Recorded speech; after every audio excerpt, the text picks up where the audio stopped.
Hola chicos, bueno, en lo que estábamos hablando sobre lo que es el proceso de salud de enfermedad, es, eh, bueno, para que ustedes me entiendan, es como si fuera una línea recta, que hay en lo que una esquina es salud y en otra esquina es la enfermedad. Entonces nosotros se supone que estamos completamente en la parte, por decirlo así, de en medio, en la mitad, y cuando nosotros tenemos algún desbalance, pues eso nos hace estar en cualquiera de los dos extremos, casi llegar a una enfermedad o estar en completo bienestar o en perfecta salud, ¿no?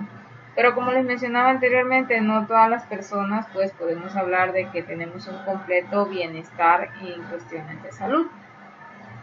Entonces algo muy importante también que conforma ello es la triada ecológica. La triada ecológica es, como lo ven ustedes aquí, es como si fuera algo continuo, ¿no? Para que nosotros pueda ocasionarse una enfermedad se necesita un huésped, que somos nosotros, o un ser humano o una persona, un agente causal que puede ser, por ejemplo, una bacteria, un parásito, un virus o una situación que nos coloque en un estado de afección, y el ambiente también. Si nosotros, por ejemplo, somos personas que no tenemos, digamos, un buen sistema inmunológico, viene un agente causal, por ejemplo, una persona que traiga ya una gripa, un tipo de bacteria o virus, pues el medio ambiente se va a dar o se va a dar todo para que en algún momento dado pues se ocasione ese cambio y pues se utilice, ¿no? Y pues nosotros podamos quedar en algún momento dado contagiados. Dice: el hombre es un organismo que al habitar en un ambiente se expone a la acción de los agentes causales de enfermedad con los cuales interactúa y lo hacen hospedero de la enfermedad, entendida como la alteración o desequilibrio netamente físico. Es decir, nosotros estamos en constante situaciones en las cuales nosotros nos exponemos a virus, a bacterias, a parásitos, pero nosotros en ningún momento nos damos cuenta, ¿no? Por ejemplo, en esta situación de lo que es el COVID-19, muchas personas, por ejemplo, son asintomáticas, están presentando leves síntomas o algunas personas ni siquiera se percatan de que tienen síntomas, y nosotros les aseguro que hemos tenido contacto con ese tipo de personas, pero pues no hemos llegado gracias a nuestro sistema inmunológico, o no hemos tenido una realmente unión directa con esas personas que nos haga pues tener un padecimiento de enfermarnos por COVID. Entonces es algo más o menos así, ¿no? Bueno, para explicarle lo que es la triada ecológica, nos menciona que un huésped es una persona o un animal vivo que en circunstancias naturales permite la subsistencia o el alojamiento de un agente infeccioso. En otras palabras, es la persona que se enferma. Del huésped deben estudiarse factores como por ejemplo la edad, el sexo, la ocupación, el estado civil, el nivel socioeconómico, qué hábitos y costumbres tiene esa persona, características hereditarias y qué tan susceptible es a ese tipo de enfermedades. El medio ambiente pues es lo que propicia que nosotros como agentes, el agente causal y nosotros como huésped, pues nos unamos. Y son factores físicos, socioeconómicos y biológicos. Físicos, por ejemplo, el clima, la geografía; socioeconómicos, problemas de ingresos, de habitación, promiscuidad, hacinamiento; y biológicos, pues los animales. Ya ven que los animales pues contagian muchas enfermedades. Un agente causal es un factor que puede ser un microorganismo, puede ser una sustancia química o una radiación cuya presencia o presencia excesiva o relativa ausencia es esencial para la ocurrencia de la enfermedad. Entonces hay muchas personas que necesitan solamente, por ejemplo, tener el contacto, o sea, mínimo con una persona para poder enfermarse, y hay otras que su sistema inmunológico pues es un poquito más fuerte, ¿no? Y bueno, hablamos entonces de la historia natural de la enfermedad. Antes, desde años remotos, ellos, lo que es Lebel y Clark, ellos trataban de explicar el desarrollo natural de la enfermedad. Desde entonces se hablaba que la enfermedad se trataba por periodos, ¿no? El periodo prepatogénico, el periodo patogénico subclínico, el periodo prodrómico, el periodo clínico y el periodo de resolución. Desde muchos años antes, las personas no crean que, o sea, ya sabían qué enfermedad es la que estaban tratando, ¿no? Muchas personas tuvieron que morir para que las personas o los científicos, los médicos que ahora están ya estudiados, diría, o ya con sus estudios, pues pudieran saber, por ejemplo, cuando es una gripa, cuando es un problema respiratorio, cuando es un problema cardíaco, no sé, etcétera, ¿no? Para que nosotros podamos a estas fechas determinar, por ejemplo, un médico determinar qué es lo que tienes o darte, por ejemplo, un diagnóstico de lo que estás teniendo, tuvieron que morir muchas personas y también por lo consiguiente médicos, pues hacer muchos análisis, muchos estudios, ¿no?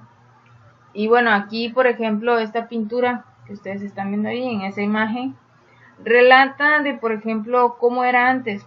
Antes, por ejemplo, tú tenías síntomas o signos y síntomas y ellos hablaban a los médicos o boticarios que eran en ese entonces y ellos lo que hacían es observarte y de acuerdo a sus conocimientos darte tratamientos y ellos iban haciendo anotaciones si funcionaba, si no funcionaba, si esto, si el otro.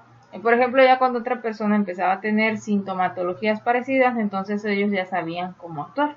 Entonces es lo que está ocurriendo ahorita. Ahorita ya, por ejemplo, tú vas a cualquier médico general o particular y ya ellos en algún momento dado ya pueden determinarte qué enfermedad tienes, ¿no? De acuerdo a los estudios que ellos están haciendo y la actualización de la medicina, de la tecnología, etc. El estudio detallado de la historia natural de la enfermedad ha sido uno de los más fructíferos en el campo de la medicina, con la observación y descripción adecuada de la historia natural de la enfermedad. Se ha logrado comprender su curso y de esta manera detectar la enfermedad de una manera temprana y prevenir sus secuelas.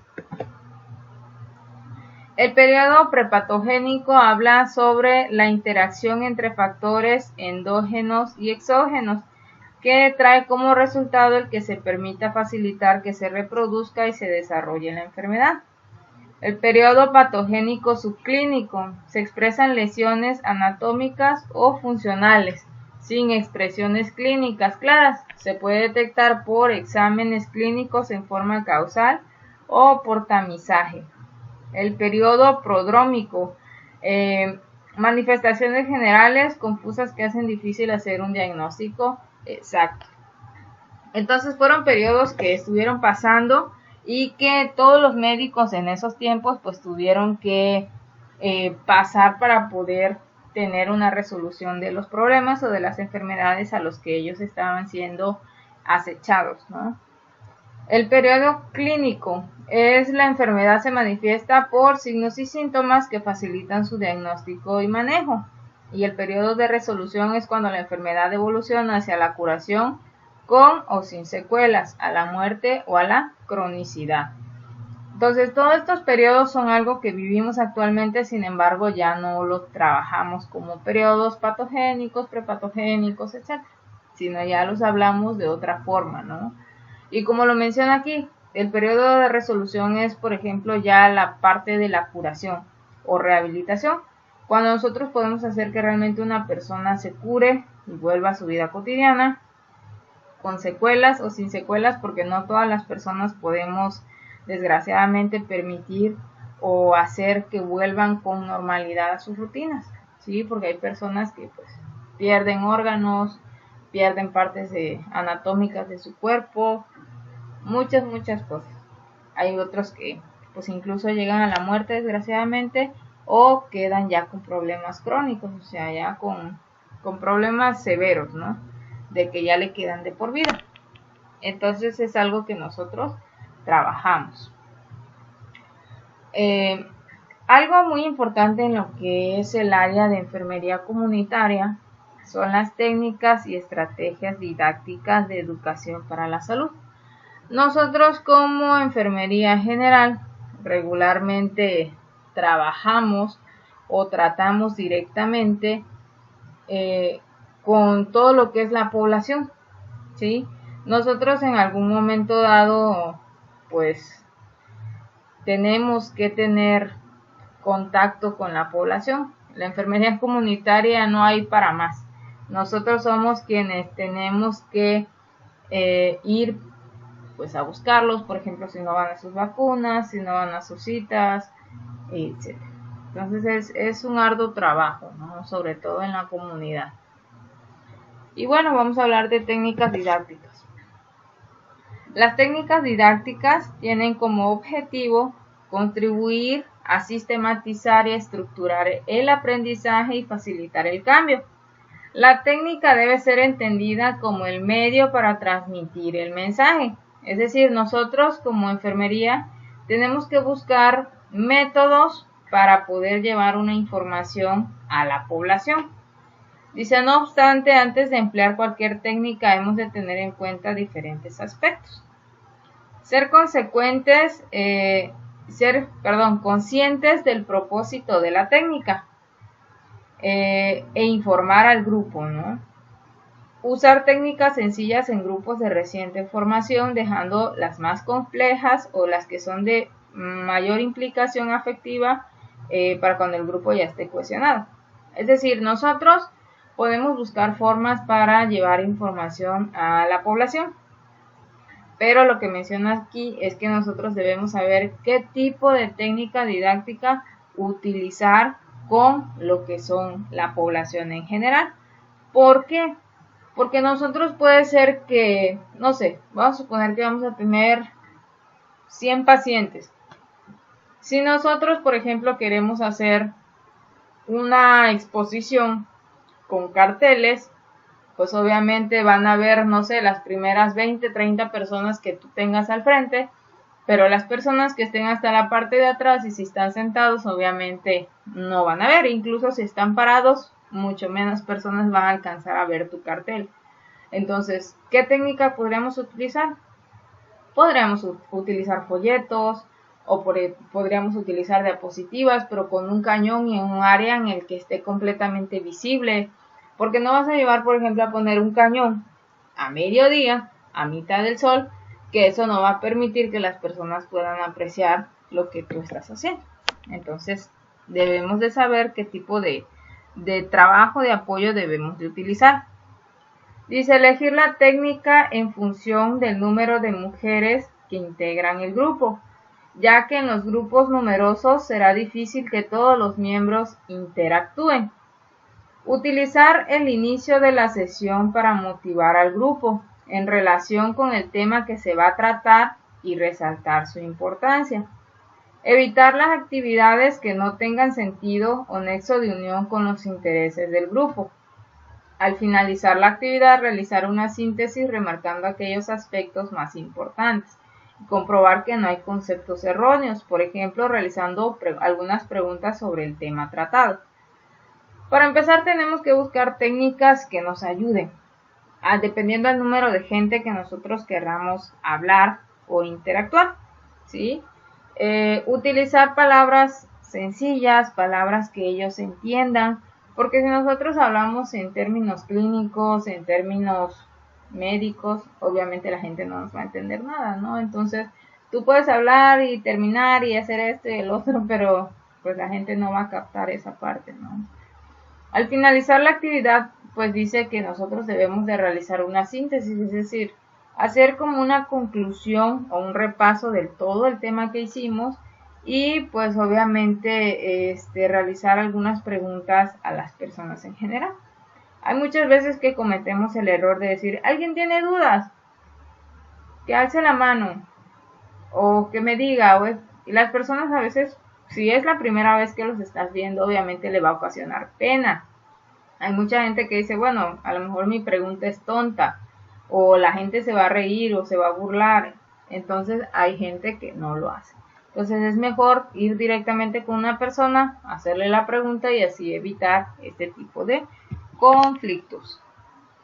El papel de nosotros es trabajar en equipo, desarrollar un rol educativo. Aunque nosotros conozcamos a las personas, no debemos de pasar el límite de profesional y lo que es un paciente o un usuario, ¿sale? Saber que siempre va a haber una disciplina, un respeto entre ellos y nosotros. Ser capaz, dice, de trabajar en equipo para desarrollar iniciativas de promoción de salud, tener capacidad para negociar objetivos y estrategias, asesorar y desarrollar la abogacía en favor de la salud. Nosotros deben de saber que, por ejemplo, en la enfermería comunitaria, no somos personas que vamos a ir a decirle a las personas qué hacer, porque eso ya lo saben. No podemos ir a alguien a obligar, por ejemplo, un diabético que deje de comer pan, que deje de consumir refrescos. No podemos, o sea, nosotros no podemos darle un zape, no sé, a una persona para que deje de hacerlo, no. Nosotros tenemos que, con palabras, con hechos, con esto, con el otro, tratar de irle cambiando esa ideología a la persona para que pueda tener nuevos y buenos hábitos alimenticios. Porque conozco muchas personas, y yo creo que quizás a mí también en algún momento me ha pasado, que nos vemos a los diabéticos y le decimos, señora, consuma frutas y verduras, haga ejercicio, no consuma refrescos embotellados. ¿Y qué hacemos nosotros? Para empezar, estamos pasaditas de peso. Nos ven, pasan por nuestra casa y ahí estamos en el sofá viendo todo el día la televisión. O pasamos con nuestra coquita y nuestra sabrita y nuestros refrescos y shalala, ¿no? Entonces eso no habla bien de nosotros, es como si nosotros dijéramos algo pero no lo hiciéramos. Entonces yo no digo que nosotros no hagamos o no consumamos refrescos, no esto, no el otro, sí lo podemos hacer, pero obviamente con medida, ¿no? O sea, saber en qué momento realizar. ¿En qué áreas de atención o en qué lugares nosotros podemos realizar este tipo de técnicas? Podemos hablar de problemas de salud, podemos hablar sobre estilos de vida, podemos hablar de transiciones vitales, de muchas cosas que nosotros tengamos al respecto podemos hablar en la comunidad.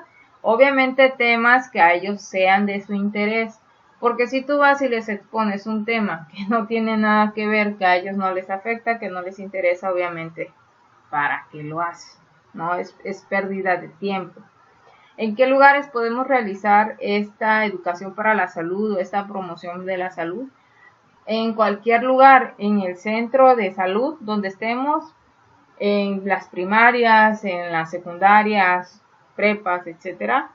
En otros lugares que nos pueda prestar o administrar el municipio, en canchas, en donde nosotros podamos o casa por casa, ¿sale? Los factores que hay que considerar: ser conscientes del propósito de la técnica, tener en cuenta la madurez y el entrenamiento del grupo. Hay que tener en cuenta el tamaño del grupo, la edad, los intereses, las experiencias previas, los medios y recursos y el tiempo y obviamente el espacio que nosotros tengamos disponible. En las técnicas hay técnicas que son directas y hay técnicas que son completamente indirectas. Las técnicas, por ejemplo, así a grandes rasgos, técnicas directas, son aquellas técnicas que nosotros enfocamos a ciertos pacientes o a ciertos usuarios o cierta población que nosotros tenemos enfrente de nosotros o a una persona individual. A veces cuando vamos casa por casa, nosotros podemos hacer eso, ¿no? O sea, ir visitando casa por casa y de esa forma también dejarles un folletito sobre alguna actividad, sobre esto, sobre el otro. Y por ejemplo, las técnicas indirectas son aquellas acciones que, por ejemplo, como ahí lo ven en las imágenes, un periódico, la televisión o el radio tiran a la población en general. O sea, no se enfocan en una persona en sí. Y es lo que aquí menciona. Obviamente la técnica directa, si tú hablas con alguien, pues le vas a dar información y vas a recibir también información de esa persona.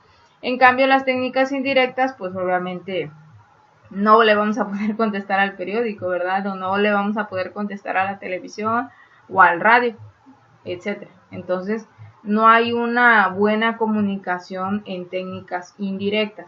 Es mejor trabajar con técnicas directas completamente.